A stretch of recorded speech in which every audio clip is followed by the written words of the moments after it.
네, 안녕하세요. 오늘은 지난 시간에 그 외적 배웠던 거의 예제들을 좀 살펴보고, 그 다음에 그 도메인이라고 하는 곳에서 미적분하는 것 관련해서 이제 9.4장까지 나가도록 하겠습니다. 그래서 지금 9.3장을 하고 있었는데요. 외적이 어떤 건지 간단하게 개념을 배웠고, 어, 두 개의 벡터의 외적은 어떤 새로운 어떤 벡터가 나온다고 했었죠. 그리고 그 크기는 두 개의 벡터의 크기의 곱과 두 개의 사이값의 사인 값을 곱한 거가 되고 사인은 90도일 때 최대니까 90도일 때 최대 값이 나올 거죠. 그래서 다른 말로 하면은 여기서 그럴까요? 어떤 벡터가 두 개가 주어졌다고 했을 때 이 두 개의 벡터의 사인 세타를 하게 되면 이 벡터 A의 높이가 나오죠. 높이라는 거는 이게 만약에 세타라고 하면은 이 높이가 A라는 벡터의 크기에 사인 세타를 곱한 건데 결국 이 A 벡터의 수직인 B 벡터의 수직인 A 벡터의 성분 그러니까 A 벡터를 두 개의 성분으로 나눈다면 수직인 성분과 같은 수평의 성분을 나눌 수 있겠죠. 그 중에서 수직인 성분의 크기가 결국 이 A 곱하기 사인 세타가 되는 거고 그래서 A 곱하기 사인 세타 곱하기 B를 한다는 거는 결국 A라는 벡터랑 B라는 벡터 중에서 둘 중에 하나 쪽으로의 수직인 크기를 곱해서 두 개의 크기를 결정한다라고 할 수 있겠죠. 아니면은 어, 이 B를 A로 넘겨도 되는데 만약에 B를 A로 넘기면 이렇게 B가 A로의 어, 이 수직인 각도를 봤을 때 이게 세타고 그래서 얘가 크기가 A의 수직인 높이의 크기가 B 곱하기 사인 스타가 되는 거죠. 그래서 결국은 AB 크기의 사인 세타라는 거의 의미는 결국 두 개의 벡터 중에서 수직인 성분, 그러니까 B를 수직을 찾거나 또는 A를 수직인 걸 찾으면 이제 두 개가 서로 수직이 되니까 서로 수직인 성분의 크기에 곱을 하는 거다. 수직인 성분의 크기에 곱을 하니까 우리 앞에서 배운 것처럼 이 높이가 되는 거니까 그 높이에 의해서 얘가 삼각형의 넓이가 되는 거잖아요. 그 그렇게 우리 앞 시간 했었고 그런 외적을 우리 물리적으로 많이 사용하는데 그 예제 중에 하나가 모멘트라고 하는 개념이 있겠습니다. 그래서 모멘트라고 하는 거는 우리 시계 초침이 이렇게 있다고 했을 때 식의 초침이 이 원을 기준, 요 점을 기준으로 점이 보이시죠? 요 점을 기준으로 회전한다고 했을 때 초침이니까 이렇게 된다고 할까요? 그러면은 이 도는 방향으로 수직 방향으로 힘 F를 가하면 우리가 고등학교 때는 아마 물리 시간에 크기만 배웠을 텐데 모멘트라는 거의 크기는 이게 길수록 얘가 회전하려고 하는 회전력의 크기는 이 거리 D가 길수록 커지고 그다음에 F가 클수록 커진다. 그래서 모멘트를 이렇게 정의할 수가 있겠는데요. 그때는 이 힘 F가 이 거리를 나타내는 이 D라는 막대기에 수직한 방향의 힘을 항상 주어졌었죠. 근데 우리는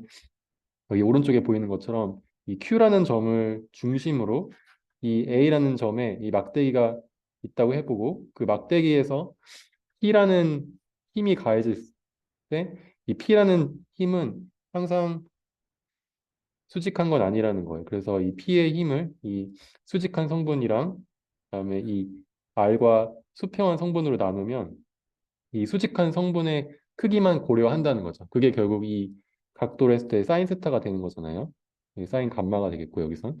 그래서 결국은 이 모멘트의 크기는 이걸 R이라는 벡터라고 했을 때 R이라는 벡터의 크로스 프로덕트 이 P라는 벡터가 된다.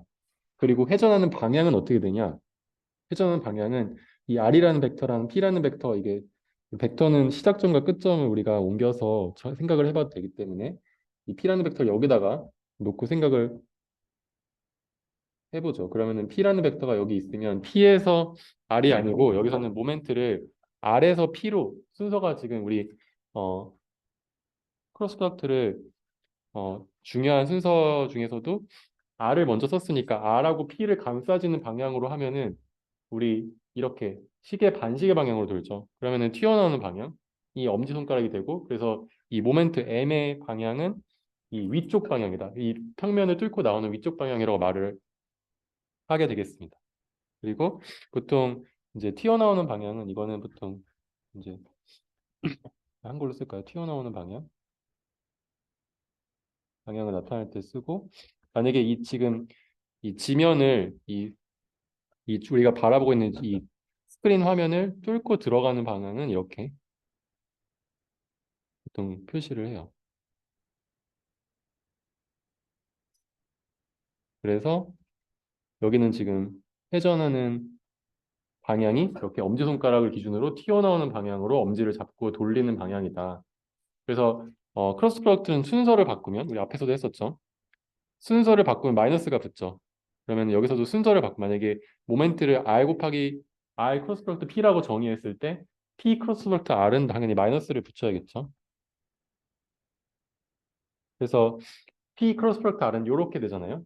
그럼 P를 먼저 잡고 R을 잡으니까 그러면 아래로 들어가는 방향을 기준으로 했을 때 마이너스 방향이 회전 방향이다. 그 말은 자꾸 이쪽에 마이너스 붙이니까 이렇게 돼서 결국은 저 모멘트 M은 우리 시계 반시계 방향으로 돈다라고 이야기할 수 있겠습니다. 자, 그래서 모멘트를 계산할 때 이런 식으로 정의를 해주는데 크로스 프로덕트가 사용이 된다라고 할 수 있겠고 그다음에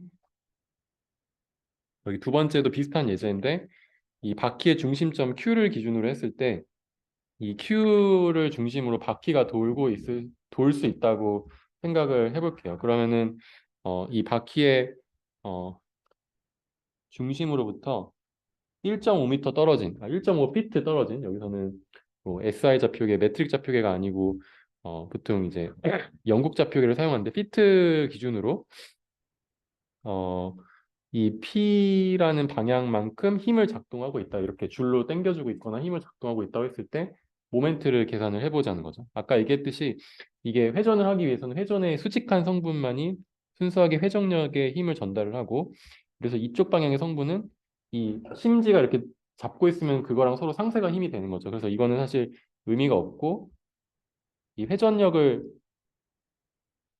회전할 수 있는 힘을 주는 거는 이 fx만큼 의 크기만큼에 해당하게 되겠죠.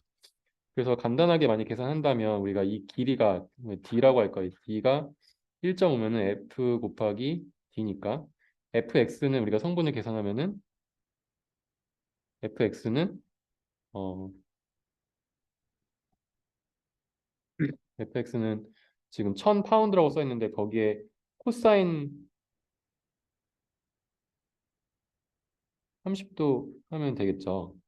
그러면 여기에 코사인 30도 해가지고 fx 나오니까 그러면 모멘트의 크기를 생각했을 때 이거는 1000 곱하기 코사인 30도 곱하기 거리인 1.5m를 곱하기 이 회전력이라고 하는 1500 코사인 30도 이거 코사인 30도 그냥 계산을 할 수 있다 치고 그거를 우리 단위로 만약에 쓰게 되면은 지금 파운드 피트 아니 만약에 우리가 나중에 뭐 뉴턴하고 미터 좌표기로 하면 뉴턴 힘과 거리 메터를 곱하니까 뉴턴 미터 이렇게 쓸 수 있는데 뭐 이거의 단위의 변환이 필요하겠지만 지금은 일단 뭐 계산 방법만 알아보고 이거를 이제 단순히 크기만 보는 게 아니고 우리가 벡터의 연산으로 생각했을 때 이 크로스 프로덕트로 모멘트를 계산을 해보자는 게 이 문제가 되겠어요. 그래서 F 크로스 F가 아니고 이걸 좀 D라고 할까요? D 크로스 프로덕트 여기서 P라고 하니까 P라고 하죠. R이라고 할까요? 보통 이제 R을 많이 쓰니까 이 벡터를 R 벡터라고 하면은 이 R 벡터 곱하기 P 벡터. 그러면 R 벡터는 우리 여기가 x, y를 여기가 중점을 0,0이라고 생각을 하고 y 좌표가 0,1.5피트가 되는 거죠. 그다음에 P는 근데 이게 Z도 있는 건데 Z는 그냥 다 이 평면상에 있다고 생각하고 Z는 0이라고 생각하면 될 것 같아요. 그래서 X는 0, Z는 0, 그다음에 Y 방향으로 1.5만큼 떨어진 게 R이라는 벡터잖아요. 그다음에 거기 크로스 프로덕트 P는 이제 XY 성분이 있는 건데 FX 성분이 아까 얘기했듯이 1000 곱하기 코사인 30도 그다음에 Y가 1000 곱하기 사인 30도 Z 성분은 없죠. 이렇게. 그래서 만약에 이거를 우리가 앞에서 배웠던 I, J, K에 대해서 나타내면은 0, 1.5, 0 그다음에 1000 코사인 30도 그다음에 1000 사인 30도 0 이렇게 되겠죠. 요거를 계산을 해보면 I 기준으로 잡았을 때 이건 제가 좀 빠르게 할게요. 계산하면 되니까 이렇게 곱해서 0이 되는 거고 그다음에 J도 J 관점에서 보면은 얘랑 얘를 우리 매트릭스로 생각했을 때 디터미넌트를 계산하면 되잖아요. 그럼 어차피 0이니까 0 곱하기 J 그다음에 K 입장에서는 이렇게 AD-BC 하면 되니까 AD는 여기 0이가 없어지고 BC 할 때 마이너스 1.5 곱하기 1000 코사인 세타가 K 성분이 돼서 결국은 방향 성분을 하면 어떻게 된다? 0, 0, 마이너스 1500 코사인 30도가 이 모멘트의 벡터다. 그러면은 우리가 지금 튀어나오는 방향을 잡았을 때 왜냐면 x가 이쪽이고 y가 이쪽이니까 보통 이제 오른손 좌표기로 보면은 이렇게 튀어나오는 기준으로 했을 때 k 좌표가 여기 위로 나오잖아요. k 좌표계로 마이너스 1500 곱하기 코사인 30만큼의 크기로 돌려고 한다는 거예요. 어디서? 저 점 P라는 요점 P라고 안 부르나? 여기 점 Q라 점 P 맞네요. 이 P라는 위치에서의 그 모멘트 돌려고 하는 힘. P라는 위치가 아니고 저 물체가 도는 힘이겠죠. 네. P라는 위치에 저렇게 힘을 가했을 때 물체가 이제 회전력을 받았을 때 그게 0,0, 마이너스 1500이니까 마이너스면 이쪽 방향에서 반대로 찍어주고 이렇게 돌아가는 결국 시계 방향으로 돌아가는 힘이 나오는 거죠. 자연스럽게 이렇게 당겨주니까 당연히 이렇게 돌아간다. 그렇게 생각하시면 되겠습니다. 그다음에 각속도라는 거를 우리가 어, 들어보지 않더라도 지금 만약에 배운다면 이 오메가라고 하는 각속도를 예전에는 뭐 각속도 물리 시간에 배울 때 각속도가 결국은 뭐 라디안 퍼 세크 초당 몇 라디안을 도는지를 표현한다고 했을 때 이 중심으로부터 얘가 만약에 6.28 6.28 라디안 퍼 세크면은 1초에 한 바퀴를 도는 거죠. 그런 식으로 이제 오메가라는 속도, 각속도, 이걸 우리가 앵귤러 벨로시티라고 하고 초당 얼마나 도는지를 표현하는 거죠. 이 물체가 앵귤러 벨로시티. 근데 우리 벨로시티 속도인가요? 네, 어쨌든 벨로시티라는 거는 벡터로서 방향을 가지고 있죠. 그래서 각속도인데도 불구하고 방향이 있어요. 어떻게? 왼쪽으로 도는지, 아니, 그러니까 시계 방향 도는지, 이제 반시계 방향 도는지. 일단 우리가 튀어나온 좌표를 했을 때 이 오메가가 이렇게 표시됐을 때 저 원판이 돈다고 하면은 원판이 지금 반시계 방향으로 도니까 튀어나온 방향으로 이제 오메가만큼의 크기로 벡터로 우리가 저 각속도를 표현할 수 있는 거죠. 그래서 이거는 이제 벡터 값이고 그러면 오메가만큼을 돌 때 만약에 여기서부터 오메가만큼 각도가 만약에 돌았다 그러면은 이 거리는 미소 거리라고 했을 때 아주 작게 돌았을 때가 아니고 어쨌든 이 아크 호의 길이는 이 반경을 r이라고 하면 r 곱하기 이 각도 오메가 이렇게 정의할 수 있거든요. 그래서 어, 네.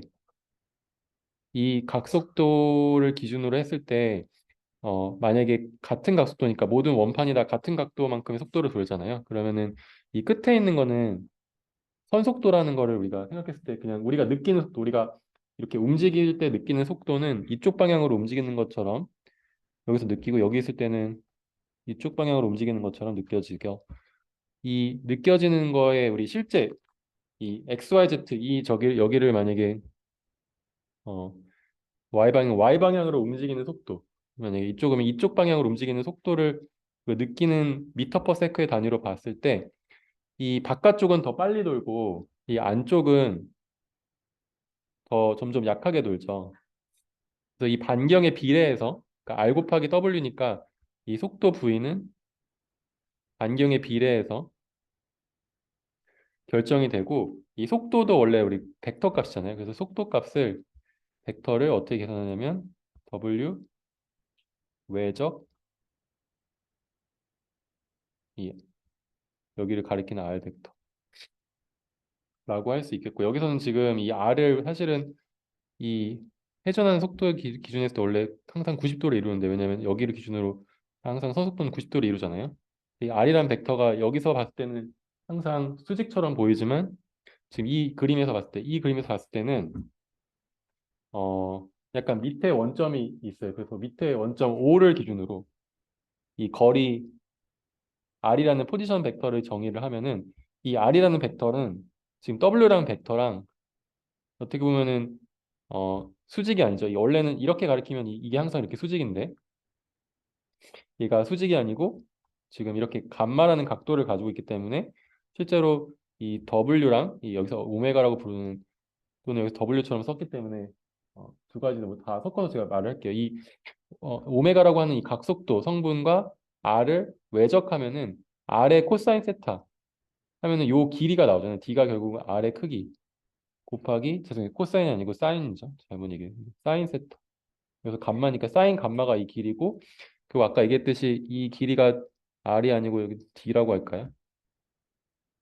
R의 크기의 코사인 세타를 한 게, 죄송해요. 사인 세타를 한 게 이 크기고 얘가 지금 이 원점으로부터의 거리 D. 그러니까 각속도를 계산할 때 나오는 값인 거죠. 제가 굳이 좀 더 엄밀하게 부호를 쓴다면 얘가 D가 되는 거고, 어, 그때 이 D가 결국은 어, W 곱하기 W 크로스 프로덕트 R을 할 때 이 R의 사인 값 곱한 거가 들어가는 거랑 같다라는 거예요. 그래서 이 각속도 오메가에 의해서 결정되는 이 어떤 점들이 모두 다 이 R로 표현될 수 있을 텐데 어떤 임의의 R로 표현한다고 하면은 임의의 R로 표현했을 때 이 도는 이 거리는 이렇게 결국 이 90도 방향, 이 W랑 이루는 90도 방향의 거리인 D를 구해서 곱하는 거를 이런 식으로 표현한다는 거죠. 그래서 W 곱하기 R 하면은 지금 W랑 R 하면은 W는 이쪽 방향이고 R은 이쪽 방향이니까 어, 지금 여기 위에서 볼게요. 여기 위에서 보면은 W를 먼저 감싸고 R을 감싸니까 이 벡터는 이렇게, 그러니까 이 회전하는, 우리가 실제로 W가 이렇게 도니까 단식의 방향으로 돌아야 되는데 그 점 P를 기준으로 제가 이렇게 감마랑 R을, 저 뭐죠? 오메가랑 R을 감싸지는, 오메가를 먼저 잡고 R을 감싸지는 방향으로 잡으면 지금 이 회전하는 방향으로 계속 이제 엄지손가락이 가리킨다는 걸 알 수 있어. 그러니까 오메가 잡고 R 잡으면 이 지금 여기서 이 위쪽 방향이잖아요. 이 그림에서 봤을 때 오메가가 위이고 R이 좀 휘어지니까 여기서 이렇게 잡으니까 이렇게 돌죠. 만약에 오메가 아래쪽이면 아래쪽에서 이렇게 잡으니까 반대로 도는 거고요. 네. 아무튼 이런 식으로 어, 이 실제 선속도를 각속도로부터 계산할 때 이런 크로스 프로덕트를 쓸 수 있다.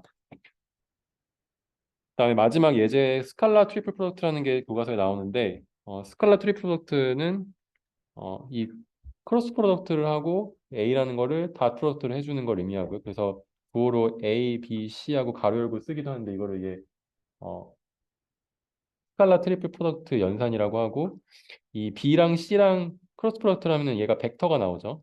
이 나온 벡터는 A랑 내적 이너 프로덕트를 하면 당연히 얘는 스칼라 값이 나오는 거잖아요. 그래서 삼중 이제 스칼라 트리플 프로덕트를 계산하면은 얘는 그냥 스칼라 값이 나온다라고 생각하고 BC랑 이렇게 외적한 거랑 A랑 성분으로 내적 곱하면 되겠습니다. 근데 이제 이거의 의미를 살펴보면 B랑 C랑 외적을 하면은 이 평행사변형의 넓이가 나온다고 했잖아요. 이 평행사변형의 넓이 곱하기 이 평행사변형의 넓이랑 이 BC의 외적의 결과의 방향 벡터는 이거의 수직한 방향이죠. 이렇게 크기가 이만큼 이게 수직일수록 넓이가 높아지고 B가 C가 클수록 이 위쪽으로 있는 B 곱하기 C의 프로덕트 결과인 화살표가 높이 올라가겠죠. 어쨌든 이 높이 화살표의 방향은 B랑 C라는 두 개의 벡터가 이루는 평면의 수직인 방향이고, 근데 거기에 A라는 벡터를 내적하면은 여기에 A를 BC 크로스 프로덕트랑 내적하면은 크로스 프로덕트는 수직한 거고 A는 뭐라고 했어요? 같은 방향의 성분을 곱하는 거라고 했죠. 그러니까 A라는 벡터 중에서 BC 크로스 프로덕트, 그러니까 이 위쪽의 수직한 방향의 벡터와 같은 방향은 결국은 이 BC와 수직한 방향의 성분만큼이겠죠. 이 수직한 성분이 있고 수직한 거랑 이제 수평한 성분이 있어. 이걸 두 개 더해서 A가 되잖아요. 이거 두 개를 더해서. 그러면 이거 두 개 중에서 이 BC랑 같은 방향의 성분을 구하는 거. 다른 말로 하면 A에다가 코사인 베타. 코사인 베타라는 거는 이제 여기가 베타니까 코사인 베타에서 이 높이 H가 나오는 거죠. A의 크기 곱하기 코사인 세타. 그러니까 A의 크기 곱하기 코사인 여기서 베타라고 써 있고 이게 결국은 H가 되는 거고 H 곱하기 밑변의 넓이 에어리아를 하면은 BC는 이제 B의 크기 곱하기 C의 크기 곱하기 사인 세타. 그게 결국 밑에 사다리꼴의 넓이를 감마라고 할 거예요. 사다리꼴의 넓이를 구하는 거였죠. 에어리를 곱하는 게 결국은 이 평행 육면체, 지금 여기 그려져 있는 이 평행 육면체의 부피가 된다.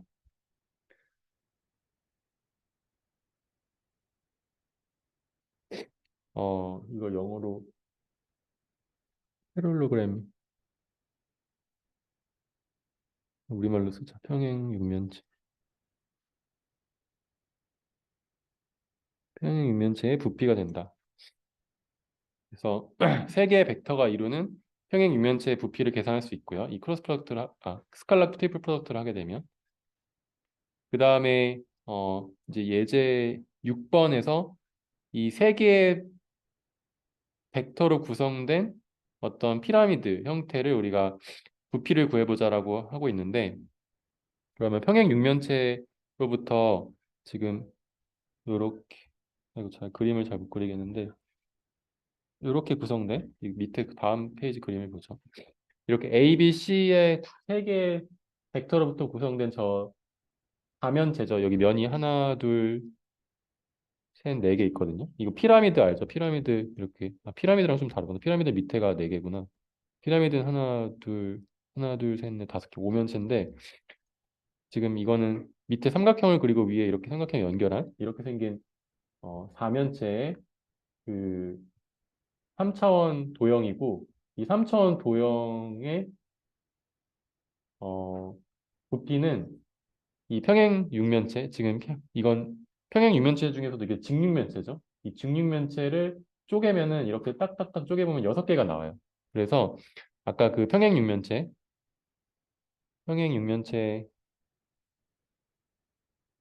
부피의 6분의 1을 한 게 이 사면체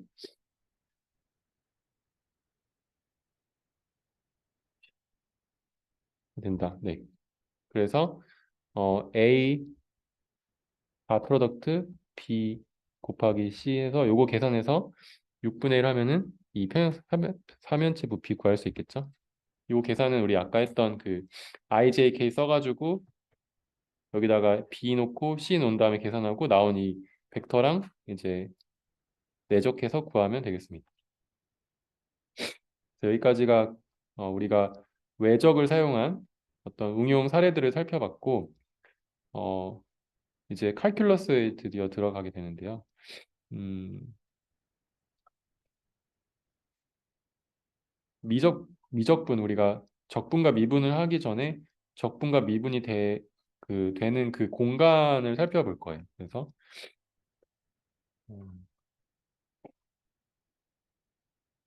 그 공간이 우리가 보통 공간이라고 하면 좀 그렇지만 예전에 우리가 어떤 뭐 걸 했을까 생각해 보면 이렇게 생긴 X라는 1차원 공간에서 그냥 우리 차원이 보통 어, 어떤 공간을 결정하는 변수의 개수라고 할 수 있잖아요. 그러니까 지금 X라는 하나의 변수로부터 이제 fx라는 함수가 결정된다고 했을 때 얘가 fx 그러니까 1차원 공간상에서 이 위치에는 값이 뭐고 이 위치에는 값이 뭐고 이 위치에는 값이 뭐고 이런 식으로 함수를 우리가 그렸을 때 이 함수에 대해서 미분적분을 했다면 이제 1차원 공간도 그냥 단순히 1차원 공간이 아니고 3차원 공간상에서 지금 어, 여기서는 이 커브가 뭐 2차원이라고 할 수도 있고 아니면 3차원 공간상에 있는 커브라고 할 수도 있고 x, y, z라는 공간상에서 어떤 물체가 이렇게 어떤 궤적을 따라서 움직였다고 해볼게요. 이게 어떤 패스라고 해볼게요. 그럼 패스가 여기에 있을 때 뭐 받았던 뭐 에너지에는 더해가지고 뭔가 계산한다든지 아니면 그 뭐 이 물체가 뭐 물체에 어쨌든 각각의 위치를 쭉 선으로 연결하면 그게 일종의 1차원 선 또는 여기서는 커브 곡선이 되는 거잖아요. 이 곡선 위에서 어, 값들이 있을 거고 이 값들을 우리가 표시한 게 f, x, y, z라고 할 수 있겠죠. 지금 이 f, x, y를 그린 게 아니에요. 지금 이거는 이 f, x, y를 표현할 대상이 되는 x, y, z의 모음인 거예요. 지금 여기서는 x가 여기 마이너스 무한대부터 플러스 무한대까지 뭐 0을 지나서 1, 2, 3 이렇게 이게 지금 적분의 대상이 되는 그 공간이죠. 이게 지금 이 선 위에를 우리가 움직이면서 적분할 때 만들어지는 이 패스를 우리가 지금 도메인이라고 할 거고 이 도메인이 이렇게 선이 될 수도 있고 이렇게 곡면이 될 수도 있고 아니면은 뭐 부피가 될 수도 있어요.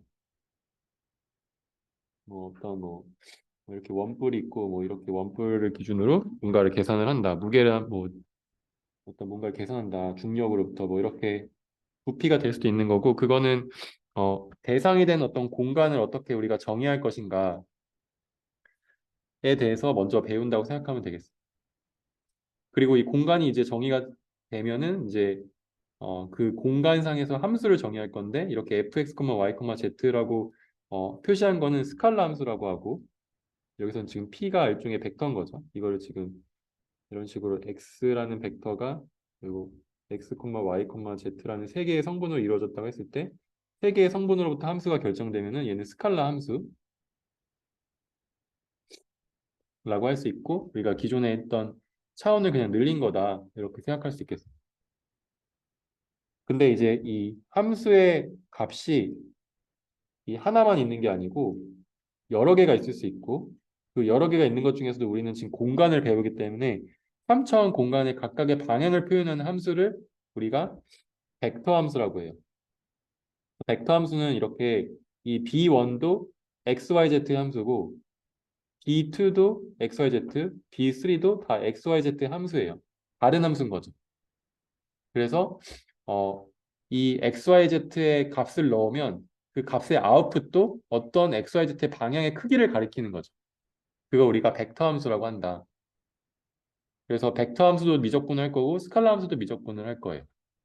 그 공간이 정해지고 이렇게 XYZ라는 공간이 있는데 그 부피를 전체 적분할 수 있지만 우리가 이 선을 따라 적분할 수도 있고 면을 따라 적분할 수도 있는데 사실 면이나 면을 따라 접근하는 거 어려우니까 사실 우리가 어, 이번 수업에서는 선을 따라 적분하고 선을 따라 미분하는 것까지만 배울 거예요.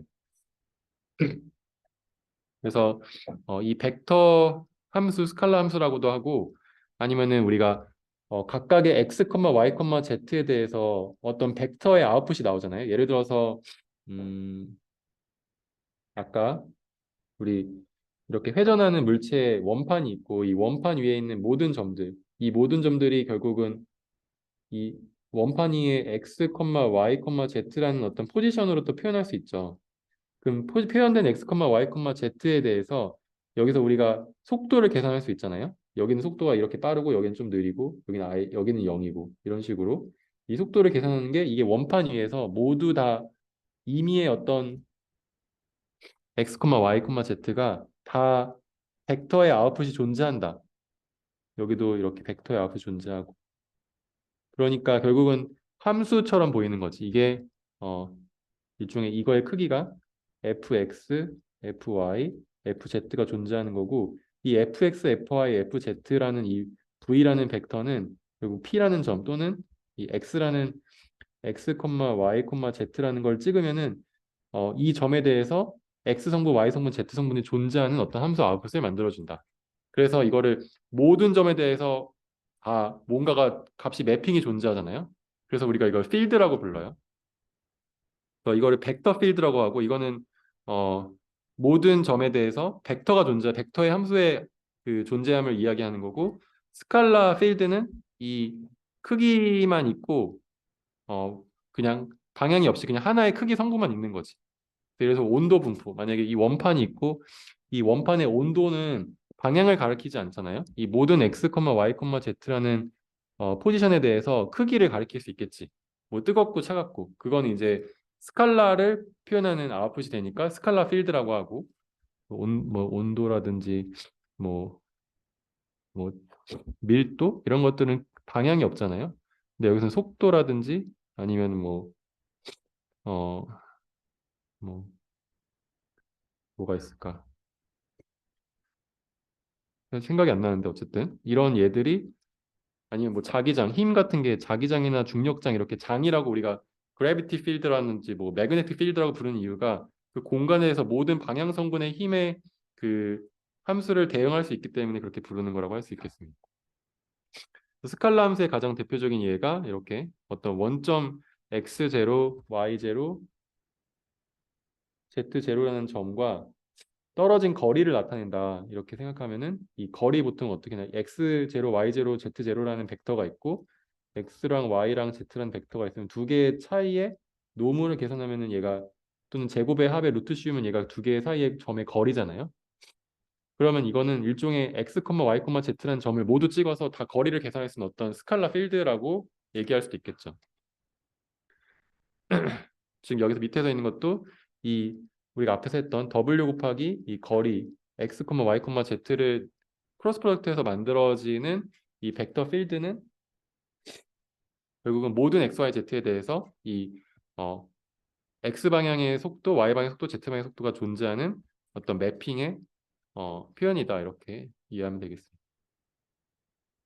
중력장을 벡터로 표시해 보자, 벡터 필드로 표시해 보자. 이게 예제 3번인데 일단 중력은 고등학교 때 배웠지만 저도 기억이 안 나서 책을 살펴보니까 이거 G 곱하기 M, M 이거의 중력장의 크기가 이렇게 된다고 해요. 그래서 C가 여기서는 중력가속도 곱하기 두 개 질량이고 이 중력장의 크기가 이렇게 되니까 다른 말로 하면 중력의 크기는 거리에 반비례해서 작아진다. 그러니까 가까우면 엄청 중력이 크고 멀면 중력이 작고 이런 거죠. 그럼 크기는 알겠는데 그럼 방향도 이제 우리가 중력장 그러니까 벡터 필드니까 정의를 해야 되잖아요.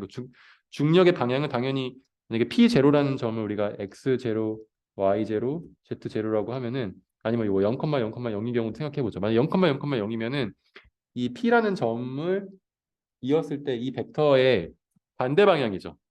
원점을 가리키는 벡터는. 그러니까 P라는 벡터가 있으면 아니면 이걸 우리가 P를 R이라는 벡터로 표시한다고 하자. 그러면 R이라는 벡터는 어, 그 포인트로부터 중력의 방향은 마이너스 R 방향이잖아요.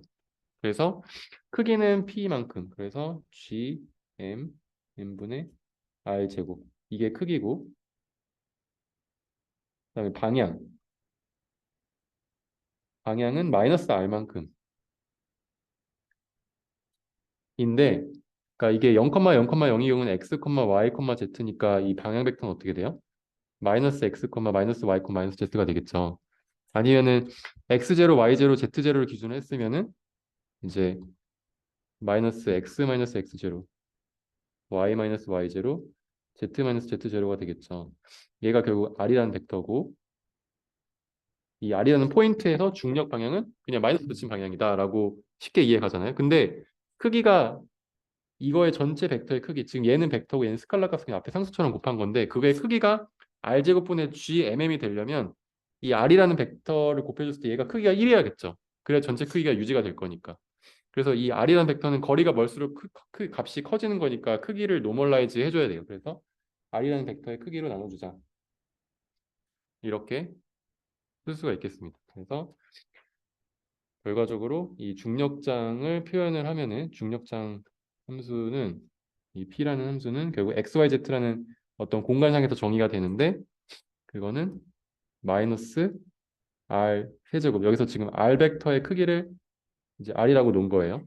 거리를 R 그래서 R 세제곱분의 G M M 이제 여기 R 벡터 그러니까 이거는 이 앞에 부분은 그냥 스칼라 어떤 크기를 나타내는 성분이고 얘는 사실 지금 크기랑 방향이 다 있는 성분이죠.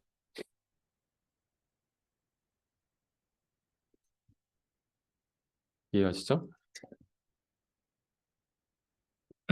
그러면 이제 함수를 정의했고 공간을 정의했으니까 미적분을 정의할 건데 어, 이 미적분을 정의할 때 고등학교 때 배웠던 이 미분 가능함을 이야기하는 내용을 고등학교 교과서에서 가지고 왔는데 어, 이런 내용이 있어요. 책에서도 9.4장에 극한의 존재함을 이제 영어로는 뭐 convergence 수렴한다라고 하는데 그러니까 얘가 좌극한과 우극한이 같은지를 물어보는 게 극한의 존재함을 물어보는 게 되고 최소한 이제 연속이기 위해서 그러니까 일단 여기서부터 그 미분 가능하기 위해서는 곡선이 매끄럽게 연결돼야 되고 그러기 위해서는 이런 식으로 이 A랑 B라고 하면 1번처럼 생겨야지 2번은 지금 미분 가능하지 않은데 어쨌든 1번처럼 생겨야지 최소한 미분 가능해요. 근데 미분 가능하기 위해서 최소한의 조건은 연속이어야 되고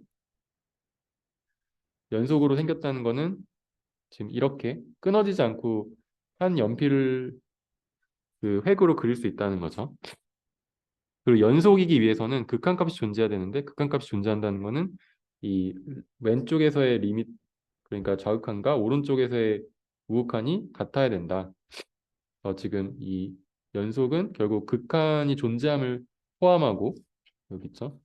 극한이 존재함을 포함하죠. 포함하고 미분 가능함은 연속임을 표현한다. 연속을 포함하면 결국 극한이 존재함도 포함하겠죠. 그래서 이 연속이기 위해서는 극한값과 함수값이 같아서 여기에 좌극한과 우극한이 같은 이 컨버전스 하는 그런 상황에서도 이 함수값이 따로 이제 같은 값을 존재하지 않으면은 어 컨버전스 하지만 연속이지 않은 건데 이게 같은 값을 가질 때 연속인 거고 그래서 극한값과 함수값이 같은 게 결국 연속인데 미분 가능하기 위해서는 방금 얘기했던 극한의 존재 또는 이제 컨버전스 하는 경우, 그 다음에 연속인 문제, 즉 다른 말하면 극한값과 함수값이 같은 경우를 일단 기본적으로 깔고 마지막으로 이제 필요한 조건이 왼쪽에서 미분했을 때랑 오른쪽에서 미분했을 때 값이 같아야 된다라고 이야기합니다. 그래서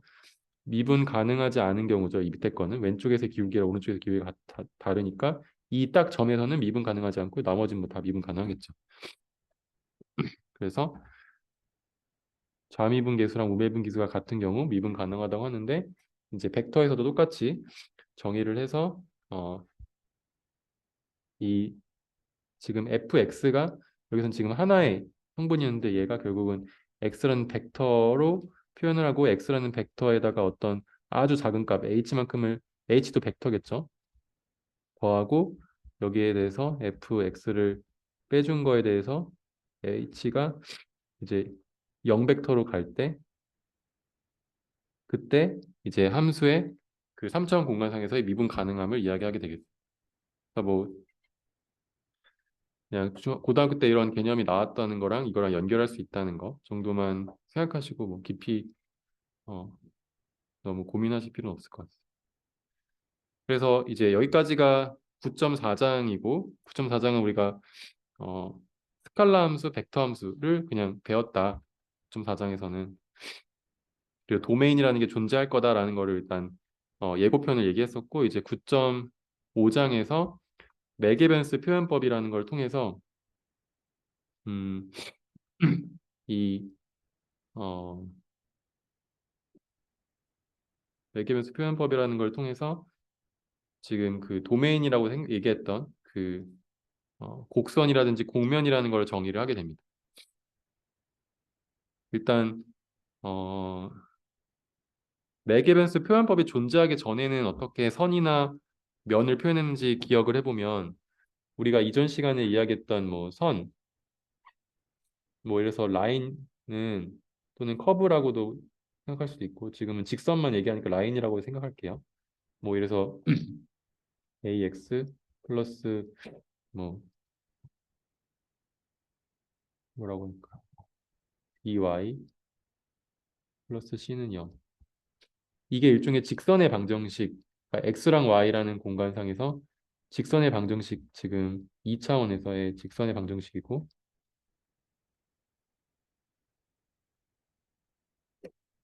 그래서 우리가 이거를 좀 더 익숙한 형태는 y 이퀄 ax 플러스 b 이런 식으로 썼던 거잖아요. 이게 일종의 방정식이고 이걸 만족시키는 이 방정식 만족시키는 x랑 y를 점을 찍어보면 이게 직선이 되는 거죠. 근데 2차원에서의 직선의 방정식은 x랑 y라는 2차원 공간상에서 변수가 두 개예요. 변수가 두 개인데 식이 하나예요. 변수 두 개, 변수 x, y 두 개. 그 다음에 이렇게 식 한 개. 그러면은 우리 사실 뭐가 남잖아요.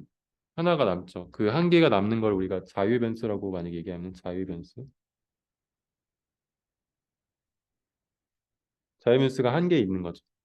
자유변수가 한 개 있을 때 이게 결국은 선이 되고 만약에 자유변수가 두 개인 경우에는 면이 돼요. 세 개인 경우에는 볼륨이 되고. 그래서 지금 x란 우리가 앞에 x란 하나의 변수로만 이렇게 함수를 표현했을 때 fx에서 x란 하나의 변수로만 표현하니까 얘가 일종의 선상에서 적분했던 거고 지금은 이렇게 이 선상에서 적분을 뭔가 할 수 있다는 거예요. 이 선상에 있는 이 좌표를 우리가 어떻게 표현할 수 있냐면 x,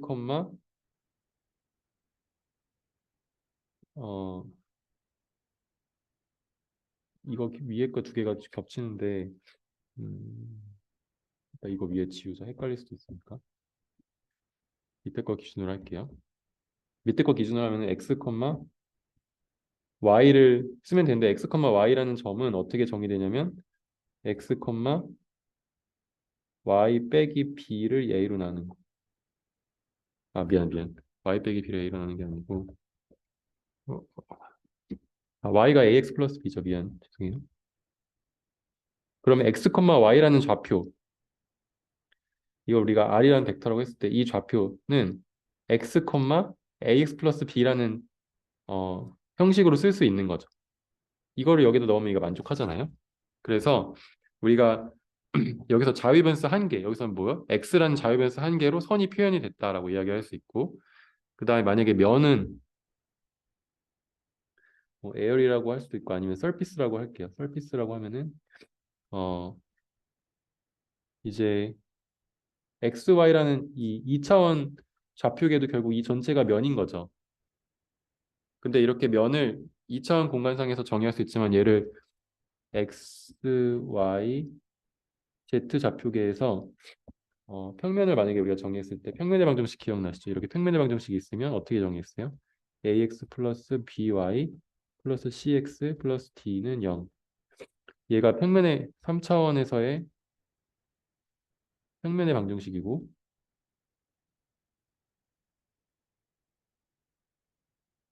지금 미지수가 몇 개예요? 변수가 3개. X, Y, Z. 그다음에 식이 1개. 그래서 자유 변수는 2개가 생기겠죠. 식이 3개고 미안. 식이 1개고 변수가 3개니까. 그러면은 이 평면 위에 있는 어떤 점을 우리가 R이라는 벡터를 표현했을 때 이 R이라는 벡터는 결국은 X, Y, Z라고 할 수 있겠죠. 그거를 우리가 다시 한번 이런 식으로 표현을 하면은 어떻게 되냐면 x, y, 이제 여기서 z를 남겨오고 x랑 y라는 자유변수로만 이 x, y, z를 표현하면 어 미안 여기가 x가 아니고 z죠. 어, 2 백, 미안. 어, 마이너스 d 플러스 ax 플러스 2y분의 c 이렇게 z를 쓸 수 있잖아요. 그러면 x, y, z라는 어떤 점이 x랑 y라는 두 개의 변수를 결정이 되죠. 두 개의 변수를 움직이는 거는 이렇게 지금 평면이 되는 거죠.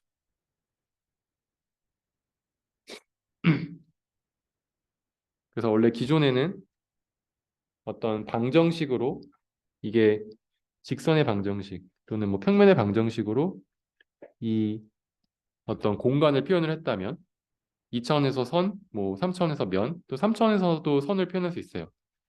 근데 여기서는 우리가 5.9장에서 파라메트릭 레프렌테이션이라는 걸 배우는데 이게 사실 지금 했던 거랑 굉장히 비슷한 거예요. 여기 자유 변수로 x, y, z를 표현하자. 근데 여기 x라는 x, y, z를 x, 뭐 gx, 뭐 fx 하면 이거 뭐예요? 변수가 하나로 만들어진 선이죠. x를 바꿔가면서 x랑 yz를 결정할 수 있잖아요. 이렇게 표현하지 말고 그냥 x도 함수, y도 함수, z도 함수로 나타내자는 거예요. 그래서 이렇게 나타내면 뭐 이거랑 사실 약간 비슷한 얘기인데 이 전부 다 세 개를 어떤 함수를 표현하면은 x, y, z라는 어떤 일반적인 점에 대해서 t라는 함수를 표현하고 결국 t라는 변수 하나로 표현된 좌표의 모음이죠.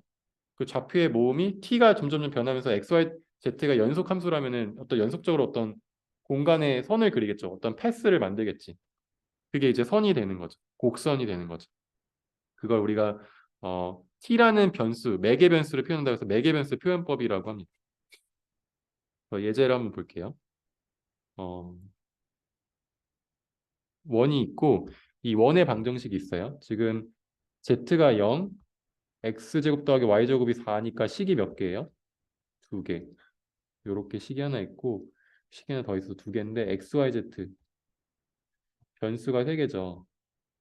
그러니까 자유 변수가 몇 개? 자유 변수가 1개죠. 그러니까 이건 선이 되는 거죠.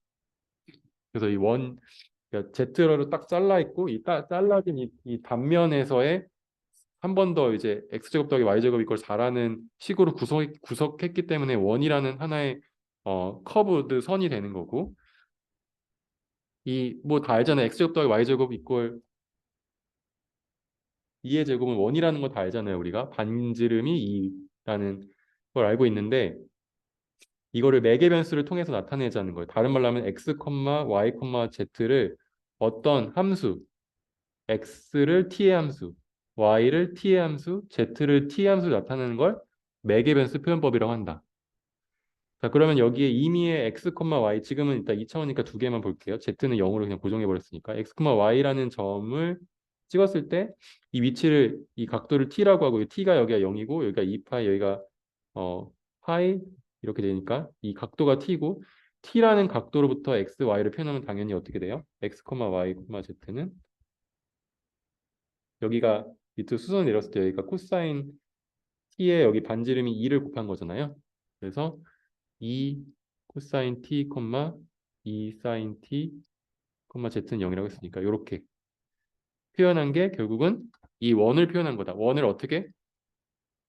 방정식으로도 표현할 수 있고 그리고 두 개의 방정식으로도 표현할 수 있고 아니면 하나의 매개변수로 표현한 이런 좌표계로 표현할 수도 있다는 거지.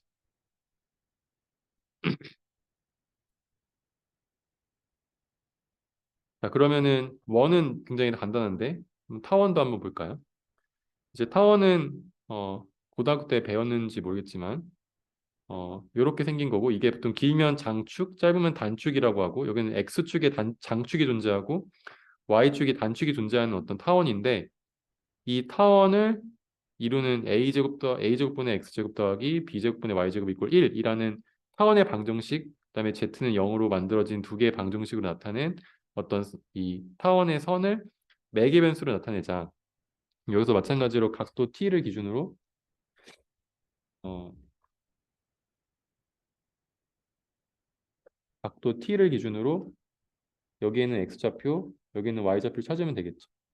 그리고 지금 우리가 사용하는 매개변수 표현법의 장점 중에 하나는 t를 우리가 0이나 또는 뭐 숫자로 정의를 하면은 거기에 해당하는 x, y, z가 나오는 거잖아요. 그러니까 t가 우리가 시간이라고 생각하면 시간이 점점 과거부터 증가하는 방향으로 뭔가 방향성이 존재하죠. 시간은 뭐 과거부터 미래로 흐른다고 생각하면은 그러니까 어떤 t로 정의된 이 곡선은 방향성이 그래서 여기 화살표가 있는 게 이 방향이 존재하는 거. t가 증가하는 방향으로의 곡선의 움직임이 존재하니까. 마찬가지로 여기서 t가 0일 때부터 이렇게 한 바퀴 돈다는 거지. 그러면 t가 6.28 정도 됐을 때, 3.14 정도 됐을 때 반 바퀴 돈 거고 6.28 정도 됐을 때 이제 한 바퀴 돈 거죠. 그러면은 이 t라는 시간에 따라서 나의 위치를 방향성을 가지고 생각할 수 있다는 거예요. 근데 어쨌든 지금은 그 방향은 중요하지 않고 나중에 미적분할 땐 중요한데 지금 여기서 이 위치 XY를 찾고 싶을 때 이게 고등학교 때 교과서를 제가 가져온 건데 어, 이 XY 위치를 어떻게 나타낼 수 있을까 생각해 보면 여기에 있는 이 바깥에 있는 큰 원을 이제 장축 A라고 하고 여기 위치를 이 짧은 원, 이 작은 원을 단축 B라고 했을 때 지금 이 장축과 단축을 이루는 어떤 타원은 요렇게 생겼고 임의의 점 어떤 어 여기서는 뭐 R이라고 할 거야. 임의의 점 R을 우리가 X, Y라고 하자. 그럼 이때 X, Y의 좌표를 우리 각도 세타에 대해서 표현할 수 있으면 되잖아요. 근데 잘 보면은 지금 Y부터 X의 위치하고 X의 위치, 이 너비라고 할까요? 이 지금 요 너비는 이 좀 큰 원, 이 큰 원의 코사인 세타 한 거죠. 이 큰 원의 수선을 발을 내려가지고 이 밑변이 결국은 어, 이 지금 x, y의 x 좌표니까 결국 x 좌표는 a라는 큰 원 반경의 코사인 세타가 되고 그 다음에 높이는 어떻게 돼요? 높이는 여기서 이렇게 쫙 거보면 여기잖아요. 이 높이는 뭐예요? 작은 원의 사인 세타 한 거죠. 그래서 b의 사인 세타로 나타낼 수 있다라는 거고 그럼 이제 이걸 이용해서 그냥 단순하게 우리 x, y, z라는 이 매개 변수로 표현된 이 타원은 결국은 a 코사인 t, b 사인 t, 0.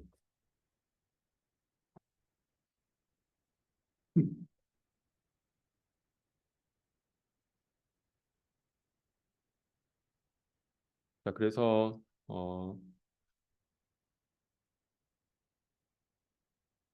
예제 2번 타원의 방정식을 매개 변수로 이제 좌표를 나타내 봤고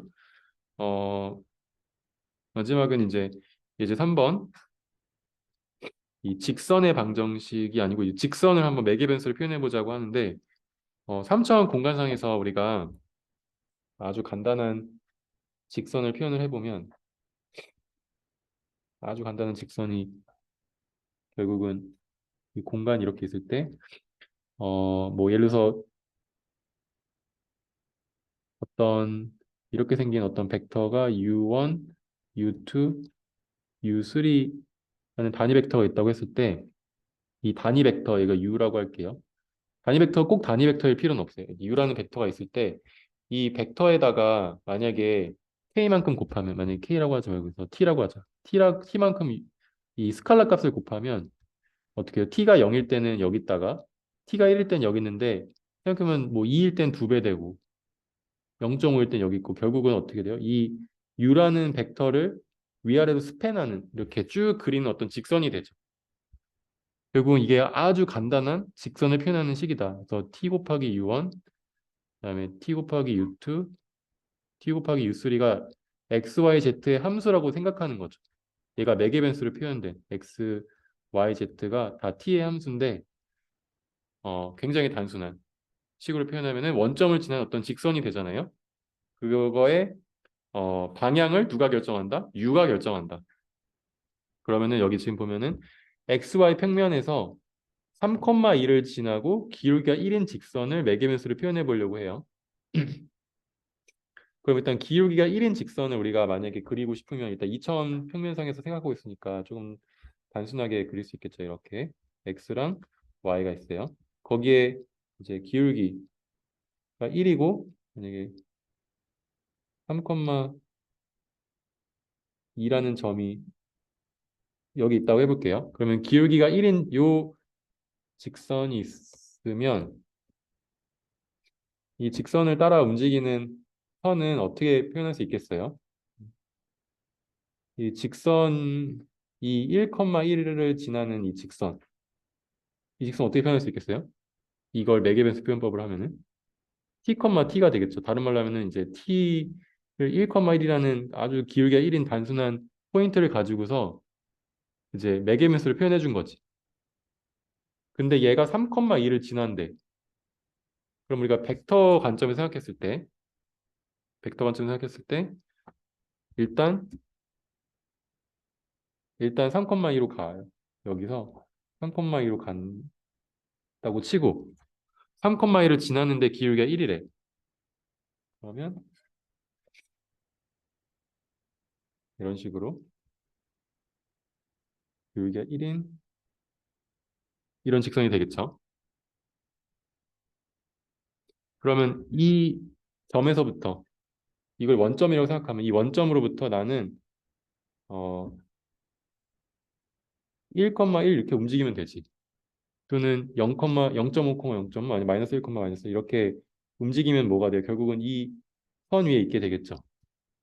다른 말로 하면은 일단 3,2를 지나고 더하기 이 벡터 우리가 A라는 벡터랄까요? 이게 A라는 벡터가 있고 A로 먼저 가요. 그 다음에 이 위아래로 왔다 갔다 하면 되잖아요. 그럼 더하기 t 곱하기 1,1 다른 말로 하면은 3 플러스 t, 2 플러스 t z는 지금 xy 평면이니까 0 이런 식으로 표현하면 결국은 이 빨간 색깔 직선의 매개변수 표현법이다라는 거죠. 아주 간단하게 표현은. 그래서 두 개의 벡터 관점을 생각했을 때 3.2를 지나니까 3.2 더하기 기울기가 1인 직선은 1,1을 지나는 어떤 벡터의 t배한 게 다 어쨌든 여기서 위아래 왔다 갔다 할 거니까 그리고 얘가 이거 두 개 벡터 더하면 이 점을 가리키게 되잖아요. 이 a라는 벡터 더하기 위아래로 왔다 갔다 하는 벡터 더하면 그래서 이런 식으로 표현하거나 아니면 우리가 과거에 했던 방식대로 생각을 해본다면 이거 원래 어떻게 표현할 수 있어요? 기울기가 1이니까 직선 y는 ax 플러스 b라고 생각했을 때 당연히 y 이꼴 x 플러스 b 절편만 찾으면 되겠죠. 지금 절편이 보면 여기 마이너스 1을 지나거든요. 그래서 y 이꼴 x 마이너스 1 이라는 방정식으로 우리가 예전에 표현했다면 이 직선을 지금은 이렇게 매개변수를 표현하는 거고 이걸 제가 직관적으로 그냥 막 했는데 1,1이니까 당연히 기울기가 1이니까 이렇게 더하면 되겠다 생각했는데 만약에 굳이 이 방정식으로부터 유도를 한다고 하면은 x, y 대신에 어떻게 쓸 수 있어요? x, x 마이너스를 쓸 수 있죠. 이게 결국 매개변수 표현법으로 나타낸 거지. 이렇게 써도 되고 이렇게 써도 되고 여기 이제 콤마 z 들어가면은 x, x 마이너스 1, 0이 x랑 t랑 그냥 결국은 x가 3 플러스 t라고 하면 이게 위에 거랑 같게 되잖아요. 그래서 이런 식으로 매개변수 표현법이라는 게 어떤 건지 살펴봤고요. 그다음에 어, 네.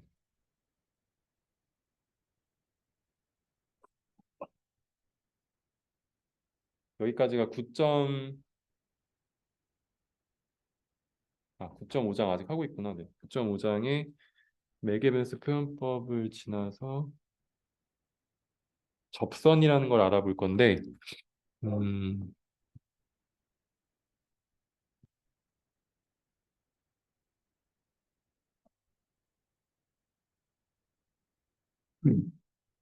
제가 되게 단순한 것만 했는데 사실 곡선이 이것도 일종의 곡선이죠. 얘가 곡선이고 이 곡선이 이렇게 움직인다고 했을 때 여기에 접하는 선을 이렇게 쭉 그을 수 있잖아요. 이 만약에 각도가 t일 때 여기에 접선 이런 식으로 잘 못 그렸는데 이렇게 잘 그리면 이거를 딱 이 점을 지난 한 점만 지나는 어떤 직선을 우리가 접선이라고 하고 영어로는 탄젠트 라인 탄젠트라고 그냥 하는 것 같아요. 탄젠트 라인이라고 하면 이제 또 조금 이 페이지에서 의미가 달라지는데 어쨌든 이 접하는 그 기울기를 우리가 탄젠트라고 하고 이 곡선이 있을 때 t에 따라서 이제 곡선이 정의가 된다고 했잖아요. 그럼 t에 대해서 정의됐을 때 t라는 시간에서의 p점, 그다음에 t 플러스 델타 t라고 했을 때 q점이라고 두 개의 점이 정의된다고 해보죠. 그러면은 이게 p라는 점이고 얘가 q라는 점인데 이 두 개의 점의 어, 벡터의 차이가 지금 요 벡터죠. 이해 가시죠? p에서 q로 가는 거니까. 아니야. q에서 p로 가는 거니까 이건가? 백이니까. 죄송해요. 제가 잘못했어요. 미안해요. 이게 q고 얘가 p.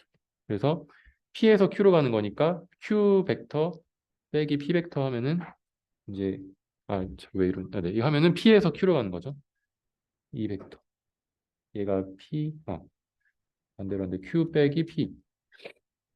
이해 가시죠? q 빼기 p면은 어 p에서 역으로 가고 여기서 다시 q로 가는 거니까 그래서 여기서 일로 가는 게 된다는 거죠.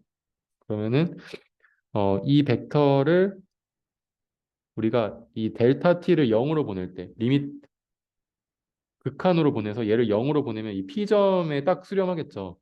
P점에 딱 닿을 때 이 U라는 벡터를 우리가 이런 식으로 정의하고 그걸 우리가 이 R이라는 곡선, 이 매개변수로 표현된 이 곡선의 어, 탄젠트라고 얘기해요. 이 R 프라임 T를. 얘가 탄젠트.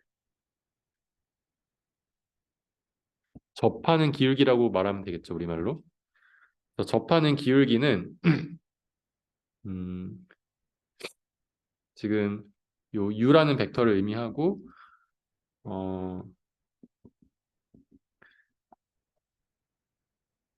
결국은 이 우리 앞에서 미분 배웠을 때 했듯이 이 r이라는 게 x가 t의 함수고 y가 t의 함수고 z가 t의 함수인데 이거를 결국은 이 x t 플러스 델타 t 빼기 xt 이거 하나만 볼게요.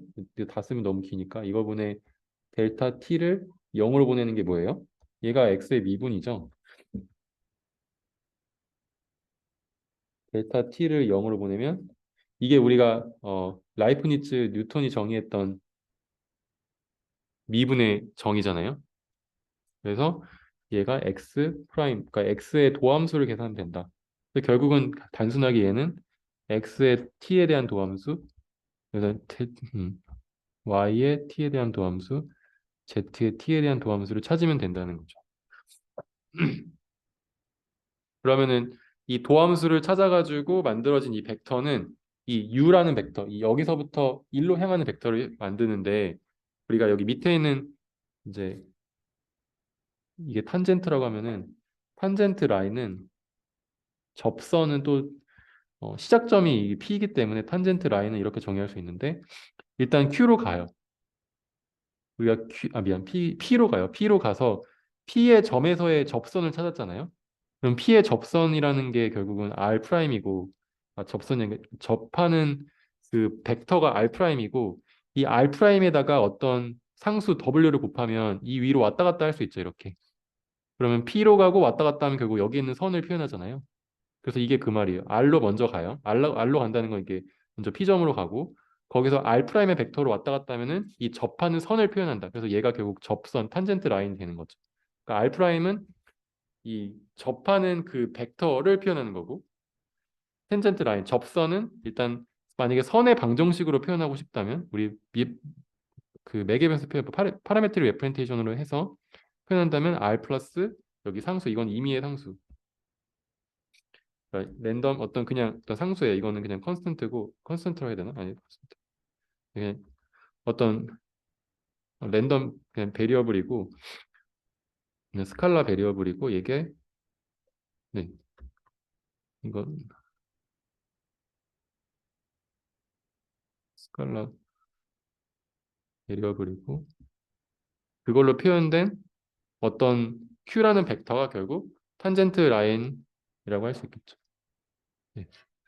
자, 그래서 이런 식으로 어떤 그 매개변수로 표현된 곡선 위에 접선을 우리가 구할 수 있다. 예제로 한번 보면은 이 타원 위에 접선을 구하라. 그러면은 일단 이거를 매개변수로 표현을 해야 돼요. 그냥 이거 XY로 하면 너무 어렵거든요. 그래서 지금 타원 매개변수 표현법 우리 배웠죠. X, Y 어떻게 표현할 수 있어요? 2 코사인 T, 그 다음에 여기서는 1 곱하기 사인 T 이렇게 표현할 수 있죠. 그리고 이제 이거를 R이라고 할까요? R 미분하지. R 미분하면 어떻게 돼? R 미분한다는 건 다른 말로 하면은 dr dt를 한다는 거죠. t로 미분한다는 거죠. 그럼 코사인 미분하면 뭐지? 마이너스 사인이죠. 네, 마이너스 2 사인 t. 사인 미분하면은 코사인 t. 자, 이제 어 접선을 구해보자. 잠깐만요. 그림을 그래도 그리는 게 좋겠죠. 이렇게 생긴 x, y 좌표에서 여기 1, 2, 1, 2라고 했을 때 음, 음, 음. 이렇게 생긴 타원이 있고 이 타원의 임의의 점에서 각도를 t라고 하면 루트 2, 2분의 1이 뭐 이 점이라고 그냥 막 일단 해보죠. 루트 2분의 이 정확히 이 점이 아닐 수도 있지만 이렇게 표현을 하면 이 점 P에서의 접선은 어떻게 그릴 수 있어요? 이렇게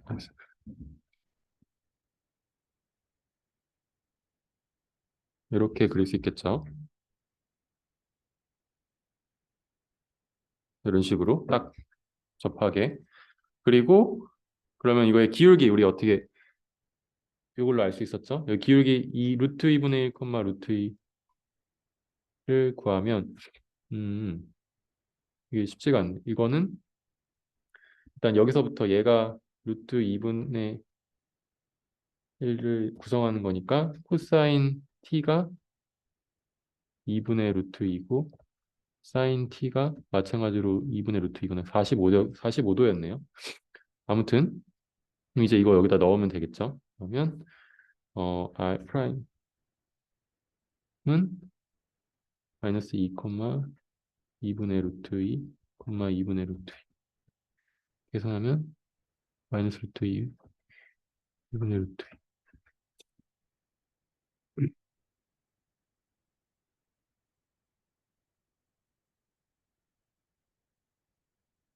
아까 접선 어떻게 탄젠트 라인 어떻게 구한다고 했어요? 여기 있는 점을 일단 가죠. 이 점을 일단 가고 이 기울기를 따라 움직이면 된다 했죠. 일단 R 더하기 W라고 할까? 아까 여기 W라고 제가 썼던 책에서 W라는 변수를 쓰니까 W 곱하기 R 프라임 계산해 보면 얘가 탄젠트 라인인데 이거는 네, 좀 움직여주죠.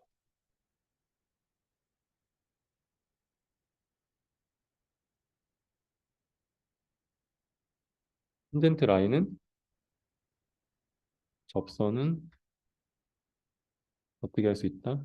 루트 2, 루트 2분의 1 더하기 w 곱하기 마이너스 루트 2, 2분의 루트 2. 이렇게 구하면 되겠죠. 이거 쓰면은 루트 2, 1 마이너스 w, 루트 2분의 1, 1 더하기 w. 이렇게 되나요? 네. 얘가 x, y 라는 어떤 접선을 의미한다.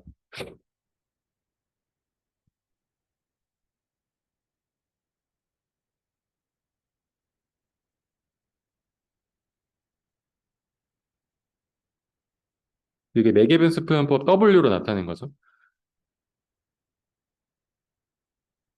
이거를 X로 놓고 이거를 Y로 놓으면 또 뭐 평면에 이 선에 방정식 풀 수 있겠죠. 왜냐면 W로 연결하면 되니까. 그래서 이렇게 하면 접선을 구할 수 있다. 아니면은 뭐 네. 아니요, 네, 여기까지 하고 그다음에 여기까지 9.5장의 내용이고 이제 그 다음에는 9.6장인데 9.6장은 연쇄 법칙이라고 해서 체인룰이라고 영어로 이야기하는데 이거는 음,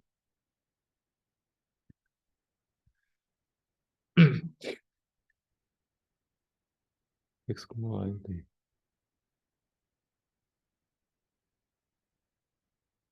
지금은 계속 이제 어떤 직선의 방정식 또는 뭐 선의 방정식 또 면의 방정식을 이야기했다면 여기서부터는 그 아까 얘기했던 그 스칼라 펑션, 스칼라 필드를 fx, y, z로 정의를 하고 여기서 이제 함수가 나오는 거예요. 앞에서는 사실 함수가 아니었고 지금은 함수를 미적분하기 위한 어떤 공간상에서의 방향 같은 걸 찾은 거였고 지금은 이제 실제 함수가 임의로 주어졌다고 생각을 하는 거예요. 그래서 주어진 함수 fx, y, z가 있을 때 이 여기서는 w라고 정의하고 있는데 w라는 걸로 이걸 받아서 이 w를 만약에 선 위에서 만약에 미분을 한다. 그러면은 x랑 y랑 z가 하나의 매개변수 t로 표현이 될 수 있잖아요. 그래서 결국은 이 w는 fx, y, z인데 걔가 결국은 x랑 y가 z가 결국은 t의 함수니까 얘가 t의 함수죠. 그러니까 w를 그냥 t로 미분할 수 있는 거죠. w를 t로 미분할 수 있고 근데 w를 t로 미분하는 거는 이 그러니까 w가 결국은 이 이렇게 쓰니까 좀 헷갈리긴 하는데 w가 결국은 x랑 y랑 z의 함수이기 때문에 이거를 우리가 체인 룰을 쓰게 되면은 w를 x로 미분한 거를 x를 t로 미분한 거랑 곱해주고 다음에 w를 y로 지금 똑같은 거 두 번 쓰는 거라서 제가 설명하기 위해서 한 번 더 쓰는 건데 의미가 있는지 모르겠지만 w를 z로 미분한 거랑 z를 t로 미분한 거를 각각 곱해서 더해주면 원래 w를 t로 미분한 거랑 같다. 이걸 우리가 체인룰 연쇄 법칙이라고 이거는 고등학교 때 아마 배웠을 수도 있을 것 같은데 음, 그래서 이 예제 문제를 풀면 훨씬 더 잘 와닿으니까 이 예제 문제까지 풀어보고 마칠게요. 그래서 w가 x제곱 곱하기 y 더하기 z고 x, y, z가 이런 함수로 주어졌을 때 이제 이걸 미분을 해보자는 거죠. 만약에 이거를 미분을 할 때 사실 이렇게 풀어도 돼요. w를 그냥 바로 t 함수로 바꾸는 거죠. 얘가 t의 제곱, x가 t니까 y가 2t니까 2t 플러스 사인 t 이렇게 놓고 얘를 미분해도 같은 값이 나오지만 우리가 연쇄 법칙을 배우고 있으니까 어, 연쇄 법칙을 써보면 이 w를 x로 미분한 거에다가 x를 미분한 거 곱하고 w를 y로 미분한 거에다가 y로 미분한 거를 다시 곱하고 w를 z로 미분한 거에다가 z를 t로 미분한 걸 곱하면 된다고 했으니까 이제 해보죠. 일단 얘를 x로 미분하면 어떻게 돼요? 이거를 x로 미분하면 EXY죠. 그 다음에 X를 T로 미분하면 1이고요. 더하기 이제 얘를 Y로 미분하면 X제곱. 그다음에 Y를 T로 미분하면 이건 2T. 그 다음에 W를 Z로 미분하면 얘가 상수라고 생각하고 Z로만 미분이 되는 거거든요. 그러면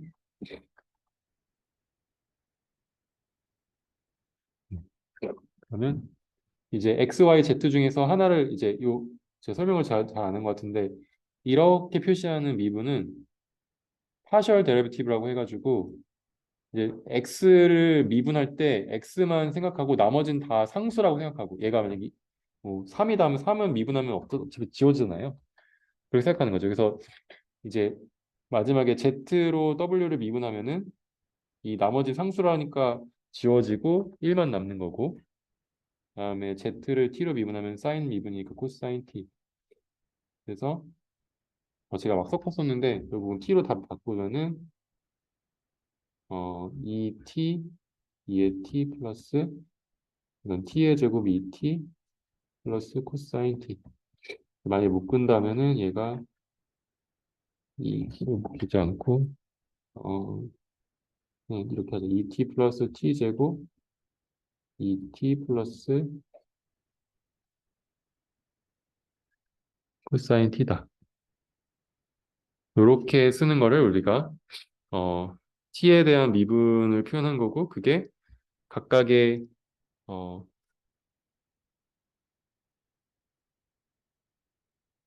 중간 매개 변수에 대해서 미분한 거랑 그 매개 변수를 우리가 실제로 미분하고자 하는 그 변수를 미분한 걸 곱해서 다 더하면 된다. 여기까지가 연쇄 법칙이고 이거는 아마 고등학교 때 배웠을 수도 있을 것 같은데 네, 그래서 요거를 이용해서 이제 뒤에 다음 시간부터 네, 이 예제가 몇 개 좀 더 있구나. 네, 예제만 좀 풀고 그 다음에 네, 도함수, 방향도함수, 발산, 회전까지 하겠습니다. 네, 오늘 여기까지 하겠습니다. 수고하셨습니다.